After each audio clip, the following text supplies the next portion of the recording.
దేవుడు చేయించబోతున్నాడు. హలో, విన్నారా నేనేం చెప్పాను? దేవుడు మాత్రమే చేసే పనులు మనతో దేవుడు చేయించబోతున్నాడు. దేవుడు మాత్రమే ఏం పనులు చేస్తాడు? తీర్పు తీరుస్తాడు, రాజ్యాన్ని ఏలుతూ ఉంటాడు, అందరికి బోధ చేస్తూ ఉంటాడు, అందరి మీద అధికారం చేస్తూ ఉంటాడు. అవునా కాదా? సరే, ఇవే పనులు దేవుడు మనతో చేయించబోతున్నాడు. కొరింథీ పత్రిక 1:6 ప్రకారం మనము దేవదూతలకు తీర్పు తీర్చబోతున్నామని రాయబడింది. అంటే పరలోకానికి వెళ్ళిన తర్వాత మనం ఏం చేయబోతున్నాం? గట్టిగా దేవదూతలకు తీర్పు తీర్చబోతున్నాం. అంత మాత్రమే కాదు, యుగ యుగములు ఆయనతో కలిసి ఏలుదుము.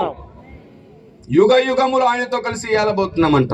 అంతేకాదు, మనం బోధ చేస్తే దేవదూతలు నేర్చుకోబోతున్నారు. నేను ఇంతకు ముందు మీకు చెప్పాను, ఎఫెసీ పత్రిక 3:8 ప్రకారం పరలోకంలో ఉన్న అధికారులకు, ప్రధానులకు సంఘము ద్వారా దేవుడు తన జ్ఞానం బోధించబోతున్నాడు. Praise the lord.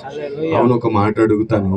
పొరపాటుగా రేపో మాపో మీరు ఈ లోకాన్ని విడిచిపెట్టి పరలోకం వెళ్లాల్సి వస్తే అక్కడికి వెళ్ళి వాళ్ళకి ఏం చెప్దామని, ఏం నేర్పిస్తారు? అప్పులుంటే దేవుడు తీసేస్తాడని చెప్తారా? కడుపు నొప్పి వస్తే, ఏళ్ళు నొప్పి వస్తే, తలనొప్పి వస్తే ధైర్యంగా ఉండని చెప్తావా? లేకపోతే ఏ వ్యాధి వచ్చినా బాధ వచ్చినా నా దేవుని నమ్ముకొద్దు, నీకు పోతుంది అని దేవదూతలకు వెళ్ళి యేసుప్రభు నమ్ముకు అద్భుతాలు చేస్తాడంటావా? ఏం చెబుతావు వారికి? ఏం బోధిస్తావు? అందుకే అక్కడ రాయబడింది నానా విధ దేవుని జ్ఞానం. మరి ఈరోజు ఎందుకని దేవుని జ్ఞానం విషయంలో సంఘం వెనుకబడిపోయింది? ఎందుకని సంఘానికి తండ్రిని గురించి, కుమారుని గురించి, పరిశుద్ధాత్మని గురించి పూర్తి వివరణ లేదు? ఎందుకు సంఘానికి లేఖనంలో దేవుడు దాచిన న్యాయము, పరలోక చట్టము, దేవుడు జ్ఞానం, దేవుని మర్మం, దేవుని రహస్యం ఎందుకు సంఘానికి అర్థం కావట్లేదు?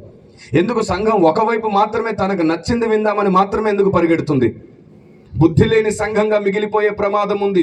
దేవుని రాజ్య మర్మములు మనకు అనుగ్రహించబడాలి అంటే గుర్తుంచుకోండి,